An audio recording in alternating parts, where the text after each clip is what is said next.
In today's video, I'm going to teach you how to insert images into Word document table Microsoft Word.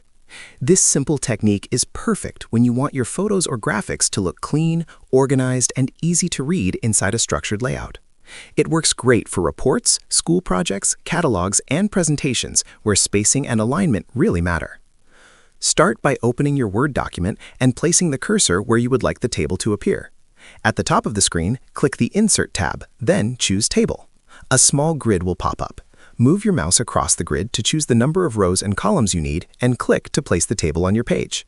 Once it appears, you can gently drag the borders to make the table fit your content.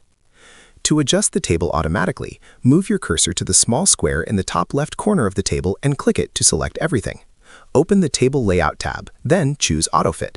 If you want the cells to resize based on your images, select AutoFit to Contents. If you prefer all columns to match the page width evenly, choose AutoFit to Window. Now click inside any table cell. Go back to the Insert tab and choose Pictures, then select this device to browse for an image saved on your computer. After you insert the image, it will appear inside the cell. You can also drag and drop a picture directly into the cell for a faster method. If the image looks too large or too small, click it and use the corner handles to resize. Hold the Shift key while dragging to keep the proportions correct. If the picture still does not fit nicely, return to the Table Layout tab and adjust the AutoFit option again. To position the image neatly inside the cell, click the picture, open the Picture Format tab, and use the Align option to place it left, center, or right.